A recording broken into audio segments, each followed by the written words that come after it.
All right, welcome to Situations with Moon. And you know how we do, man, when you get in the situation room, man. We talk about things we want to talk about. We talk about things we need to talk about. And tonight, man, we got a special guest, a big guest. We got one of the originals, one of the first ones out the DMV. And we're going to get into it, man. Tell them who you are, man. Y'all know what it is, man. Big Murrrland, man. The original Murrrland pioneer, man. Y'all know what's up with me, man. Y'all know how I'm coming, man. Ain't nothing new. Quincy Street veteran. Tell them where we at. We in Quincy Minor Apartments, man. Right behind the public playhouse, man. That's our biggest market, that public playhouse. Right on 202, or you can hit the back road on Kenilworth Avenue. Give me a little of your history coming up around here. First of all, let's go back before that. Before we get to that question, let's go back. Let's go back to your early youth. Yeah. As a kid, 5, 6 years old. Where did you come up at? I was born in Tacoma Park, Washington Adventist Hospital. And then we migrated to Hasbro area. So I want to say like 38th, 31, 31 type area. That's where I was raised at. All the way to like 12. All the way to about 12. And so, when you was a kid, what were some of the things you were into? Like, I always ask people this because I ask this question because of mental health reasons, right? To show people like what was instilled in us growing up. And I always lead the charge by saying, you know, like when I was a kid, it was, you know, throwing rocks at police cars, stealing bikes, snatching pocketbooks, you know what I'm saying? Yeah. You know, that was before the drug era, right? What Yeah. were some things you was into before the drug era? Before the drug era, shit, we was playing motherfucking Freaky Friday with the little scallywags around the way. No And we was playing Knick Knock. We'd go up right there across from Blaisburg High School, like the Phoenix and shit. They high rises, so we'd go all the way to the top, knock on motherfuckers' door, run down the stairs, and run back over here. Yeah, we used to do that shit heavy back then. Especially me and my man Ergy Burke. Like. And then we, you know, beyond the street shit, we used to fuck with cars too, like UEVs and shit. So, how old was you when you jumped off the porch? Shit, I was born in this shit, brother. But like officially like getting busy, I want to say like 13, 14. That's the age. Yeah, like once you hit that teen age, you be feeling yourself. Junior high school. Yeah. That's the common age, right? Smack out of elementary to middle school. So when the first thing I did was I started selling drugs. Yeah. Right? What was the first thing you did? Shit, niggas used to pay me to knock crackheads out. Yeah, them cluckers used to owe niggas money and shit. Man, here go $20. Keep knocking that nigga out. Say no more. Got a dub in my pocket. That easy, you hear me? But nah, all jokes aside, even throughout the struggle in the household, right? Hungry, ain't got nothing to eat type shit. I go help people with their bags at Safeway. Excuse me, man, you need help with your bags? Oh yeah, sir, thank you. You so kind. Yeah, we was pumping gas, carrying groceries, but that was before the drugs, though. Yeah, that was pumping before the drugs. Yeah. So when I started selling drugs, PCP was big in DC. Yeah. So that's the first thing I started selling. That joint was deep right here too. So that was the first drug that I was selling, right? And then I started selling cocaine. Yeah.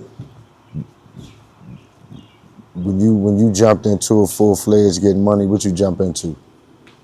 Did you jump into drugs? Did you jump into kidnapping, robbing? Like at that age, I ain't had the patience for hustling. Like I said, I was in high head, so I used to always be fighting and towing irons and shit. You know what I'm saying? So I'm always doing strong arm amigos and shit, going in their pockets and running off. You know what I'm saying? That was our thing back then. That's what we did. So growing up in our communities coming up, a lot of people don't understand really the mental effects that kids have growing up, right? What was it like growing up in your home, growing up as a kid? My parents was abusers. You know what I'm saying? They was drug abusers, man. My mother and father. I ain't gonna say who introduced who to what, but they both were drug abusers. So that part and actual abuse, like physical abuse. You know what I'm saying? So going through that in the household was real rough. I take that outside though. That attitude I got in the inside, I take that outside. Yeah, they say what goes on in your home, you usually carry out into the street with you, right? You got siblings? Did you have Yeah, I siblings got a big growing up? brother and a big sister, but my sister got a different father. Did y'all stay in the same home? Me and my sister. All Oh, three of me and my y'all? brother? You and your Yeah, me and brother? my brother. Your sister stayed in a Yeah, she different. always was older. I think my sister about 10, 15 years older than me. So Oh, when okay. I was of age, she was always on her own, doing her own thing. She was like the getaway when we wanted to breathe and vent. Go to my sister. Yeah, okay, that was sweet. Really. So who older, you or your brother? My brother, I'm the youngest. So during these times that was going on, with him, saying what's going on, and did it make y'all closer? My brother, my honest opinion about my brother, I think he knew where I was going so far as the streets. So he was trying to make me tougher. So we was always close, but like I get smart out of my mouth, which I buck at him and he show me like, yeah, I'm big bro, like, and I'm gonna tighten you up. You know what I'm saying? Now, do he love me after that? No, I was real tough love, like knuckles bleeding, and he'd send me up. And next next hour we be normal. Shit, I'm Right, cooking some eggs, bro. You want some? right, That type vibe. You know what I'm right. saying? My brother was nonchalant, so when he spoke, it meant something. So, you know, and it's probably no right answer, but I think it means more coming from people that lived it than a therapist that been through school to learn it, right? For the kids that's 9, 10 years old, 11 years old, who, may not know their father or Yeah. their parents on drugs, right? What advice would you have for them? People who go through like real deal trauma, I always tell them ain't no correct words that make you feel better. But go do what you love. Because love is deep, man. Let's say if it's music or designing or fashion or hustling, whatever you desire that you love, it'll take you away from how you feel. So I always tell people go do what you love. So now let's get to the music. How old were you when you started getting into music? I always love music. My father, for people who don't know, my father Nigerian. Full-fledged, 100% pure Nigerian. My mother American, 100% real life ghetto, piercings everywhere, red hair. You know what I'm saying? So my father used to always be different. And me and my brother had mad at. He'd be playing that African shit and the beat used to just be dumping different. Boom, boom, boom, boom, boom, boom. We like, what the fuck? And my father dancing different too. So I feel like in a sense they gave me my style. Like, so I always loved music, but music was embedded in me. Yeah, you good, so I got family that's played in go-go's, the Blunts and shit. My uncle used to be a pimp. His name Blunt. The Blunt's real deep in the area, DMV area. So I had cousins that played the Congos, you know what I'm saying? Right. My brother was a producer. He always was, he used to deal with like chop and screw music and shit like that on YouTube. So music was always embedded in me. So I was about tops when I knew I was loving music. I probably was about 13, 14. When you first started recording music, and we're gonna talk about from the first time that you recorded to now, because I know that when I went into the booth, I wasn't satisfied, right? I just heard everything wrong, but what could be better, right? When you first went into the booth doing your music compared to now, what's the difference for you? Compared to the old shit? Like, do you get it? Some people in the beginning they was excited, they was all into it. Then later on they Yeah. lose that. Some people got different rituals. Yeah. But when you first went into the booth recording, did it take you how long? Did you write it? Did you go in there and do it When off I the first top? got in the booth, I wasn't thinking to like actually try to whip up a bar. I just was talking how I was feeling and what I was doing. To this day I do that, but now I'm more into how to count the bar or how to be creative, like put a hook, all bars then a hook, or put no hook, or put a hook, bar, you know what I'm saying? Like a little different, like, but back then I couldn't count all that stuff. I didn't know what I was doing. I was just going, saying how I'm feeling and let the engineer mix that shit how he wants to. Is it easy for you now? It's much easier. I ain't writing like 15 years, bro. So let me ask you this. So if you get in, so let's say you at the studio, it's this big time, one of the biggest artists in the country, and they doing something, and they ask you to get on it. Do that excite you to make you want to kill the beat? You know what I mean? Or is it just like, I'm gonna just go in and do what I do? Cause music my therapy, bro. Like I can be in any type of mood. You know what I'm saying? I'm talking about shit. You put a Nigerian nigga in that joint on some motherfucking Afro beats. I'm a dog that joint. Cause my mental is out of this world. I'm always thinking of something different. I always been different. When the men was wearing all black, nigga, I wear all white. Feel me? When the niggas wearing motherfucking all white, I throw them pink, fuck y'all head up. Go cancel 2,000 New Balance on you. You feel me? Like I was always different. So with music, like it just gave me more opportunity to be different. Like, just continue being different. What artists did you like coming up? I was on Gucci Mane hard as shit. I was so hard on cause like I ain't care for rap back then. I was on Go-Go. I was fucking with UCB, Raw Image, Backyard, and TCB. And I don't want to forget nobody. Motherfucking who else? Who else I was listening to? I was listening to all the motherfuckers, but I ain't gonna hold you. But when I switch over to rap, 50 Cent, that one album, Get Rich or Die Trying, that John Jive, fuck my head up. But Gucci, like I was so solidified on Gucci, man, bro. I ain't listen to Jeezy because I was fucking with Gucci so motherfucking hard. Chill, bro. I was like, man, that's that band, man. I fuck with Jeezy now, knowing what he chatting about, but I was like, I ain't listen to that man, nigga. I fuck with Gucci, man. Right. When he said stash that shit in the mailbox and all that, I was like, oh yeah, we do that. Stash it in the trash can, oh yeah, we do that. Right. That's what we doing around here. So when you dropped your first song,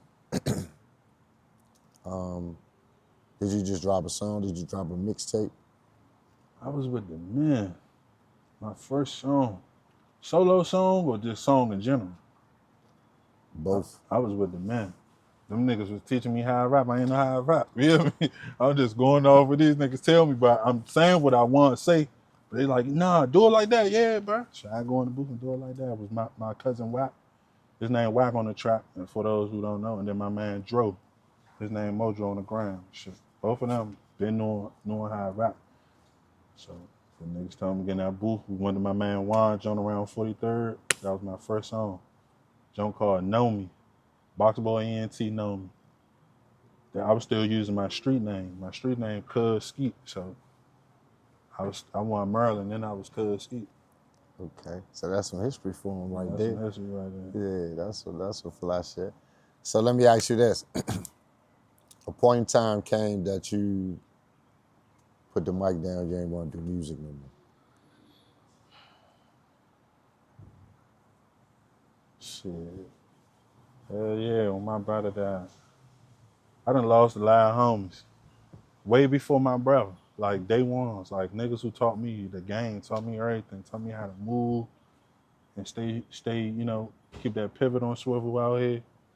But it was something about my brother that fucked my head up mentally. So when he passed, I was like, fuck this rap shit, it ain't fun no more. I don't want to hang with nobody no more. I'm like, fuck everything. If it ain't family or money, I ain't fucking with nobody. You want to talk about your brother?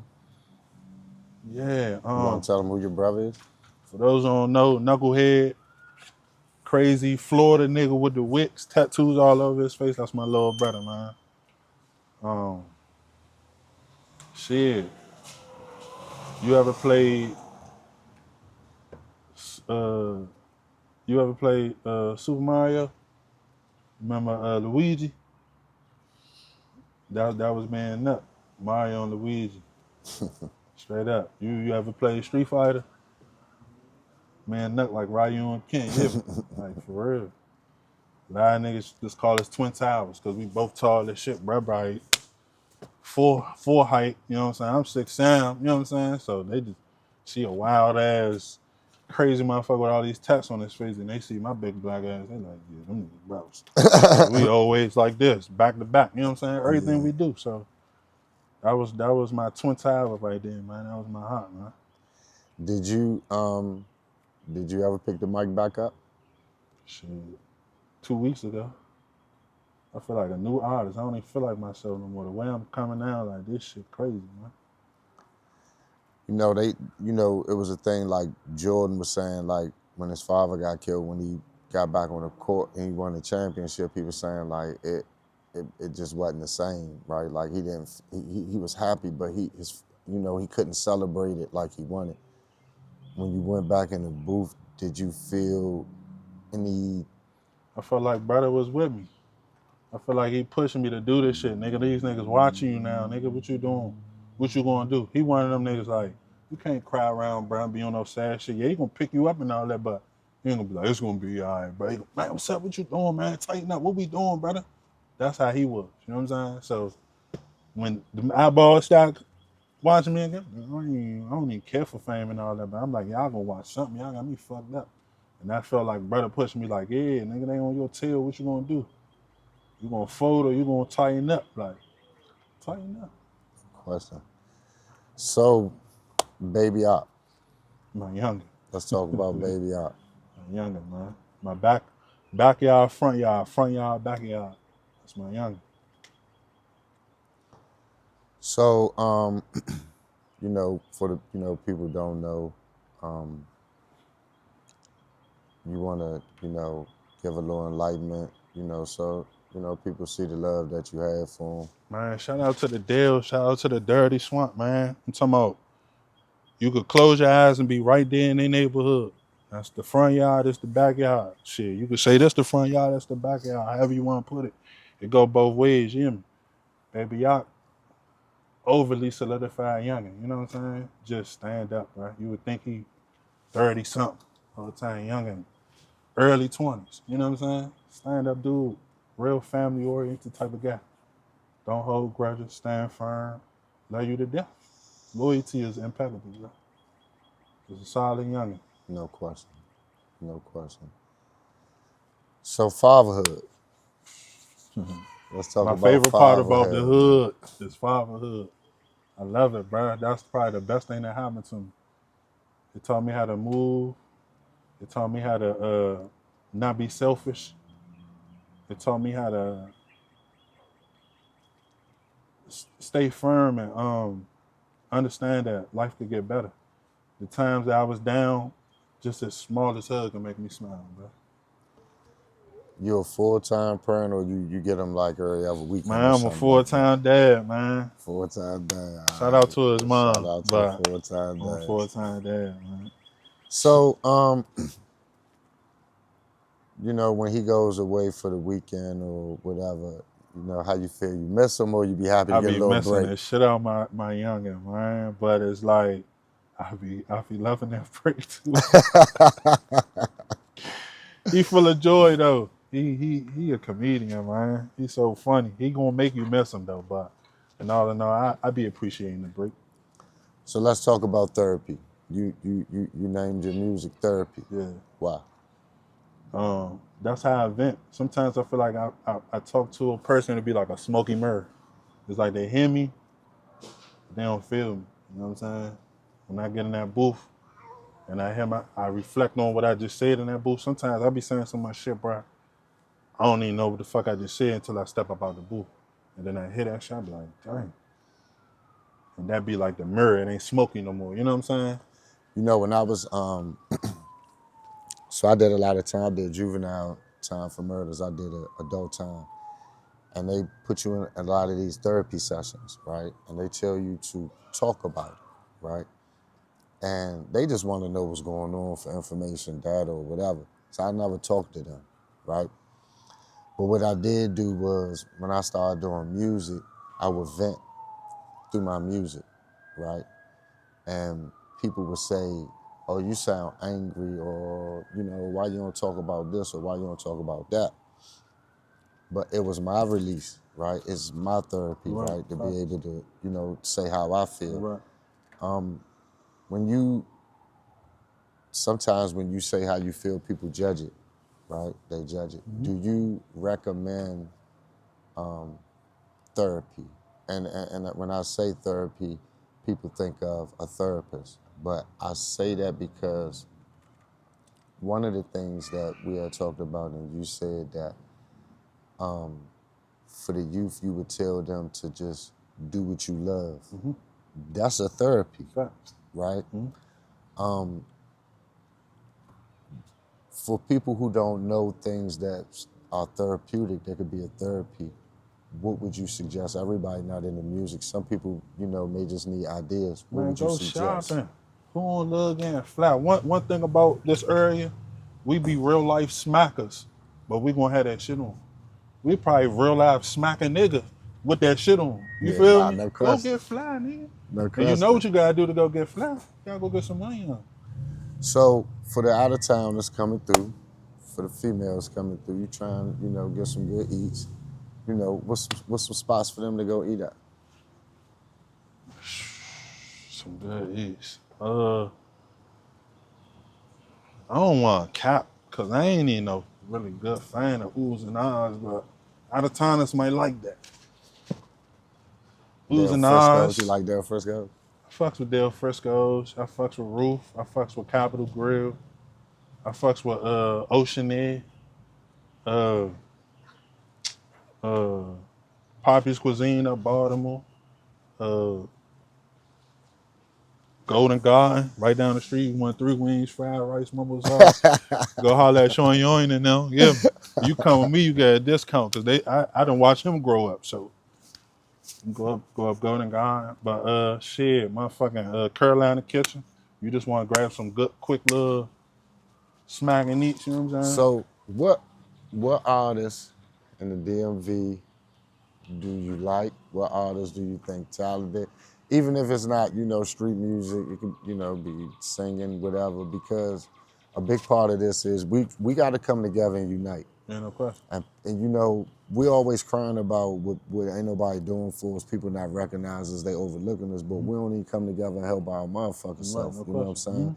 So my whole mission and my whole goal, you know what I mean, is to attack the hood to a point. Excuse me, huh? Yeah. Yeah.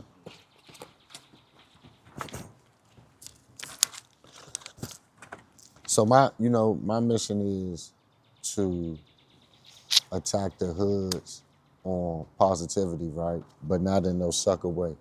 Because ain't nobody no suckers, ain't nobody no bitches. Like our Shit, communities go hard as it's a shit. lot of bitches. I mean, it A is, lot of you know, suckers, man. And they it be in is. these hoods too, but that's But another a story. lot of these hoods, legendary, you know, and Yeah, facts.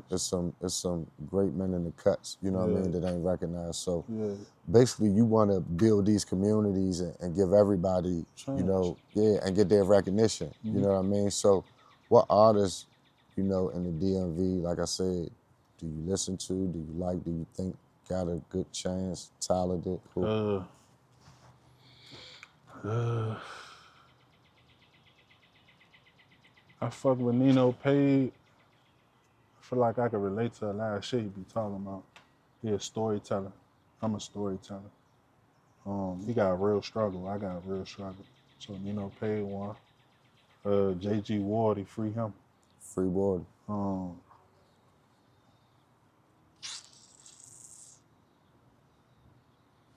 AC 640. I like his shit. Shawty Crank. Ain't nobody put me on to him neither. I realized, just heard this shit, was like, I like this shit right here. Shawty Crank. Yeah, he claiming good. Baby Ahk, Knucklehead, and Gunu. They're my favorite top 3. Shout out, I play man. them Rest niggas in every peace, day, Gonu. literally. All right, I got a question for you before we go. They say 40 to 47% of the murders are senseless murders. They say if we could stop the senseless murders, we'd be that much more stronger. There's a lot of good men gone. I Right? agree. How do we stop the senseless murders? we gotta put. Me personally, I feel like they starting to put more money into the area and giving people stuff to do. But we gotta get some money, bro. I'm not gonna lie. No Niggas question. hungry out this bitch. No question. And then when a nigga do get some money, he come back to the middle of the hood and do like this in front of the men. You feel me? That's already senseless, because what you doing? Why you right here talking spreading 20,000 up your leg and these niggas only got $10 in their pocket? What you, I mean, I ain't saying you going like that, because 9 times out of 10, you not. That he might be the victim trying you. But it's just like, imagine if everybody spreading that motherfucker up their leg. They ain't think about them niggas around the corner. They like, bro, I need 20 more K. I need 100 more K. Y'all tripping. I ain't worried about y'all shrimp ass nigga. So before we go, man, I'm gonna give you this opportunity right here. Cause see, you either me or do a barbecue. Let me tell you something. Yeah. You either him or you not. Yeah. Ain't no in between. No question. I want you to tell these people how legendary you are in these streets and this rap shit and with your music coming out and how we go get man, this shit. Listen, niggas know what's up with me, man. I started this Murrrland shit. When I say I started, nigga, I'm the reason niggas saying Murrrland. We ain't saying Maryland and all that goofy ass shit. I'm the reason niggas saying Murrrland. Putting 3 hours in ain't shit, you hear me? Real pioneer of this shit, man. Check me out, man. Y'all know how I'm coming, man. 6'7", the biggest in this shit. Quincy Street veteran, man. Really that. Ain't got a question. Y'all do y'all history. Y'all gonna see all y'all favorite rappers. I could list all of them. Most of them was in my DM telling me I was their favorite rapper. Ain't got too much else to say. How we see your music? How we get your music? YouTube, Apple, Spotify, every platform you can name. You type in Murrrland, you gonna catch me there. You got anything you want to say before we go? Go get you some fucking money and stop beefing over some fucking vagina. Do you know there's more women on earth than men? Y'all niggas ain't even been to Brazil. Did y'all see that shit over there? Did y'all go to Ethiopia? Go somewhere where you can see some fine shit and be like, I don't even care for this shit at home. Y'all niggas out here tweaking over vagina, man. Tighten up, man. Go get you some money on. And stay loyal to your dogs, man. All right, this Situations with Moon, man. We out. Yeah.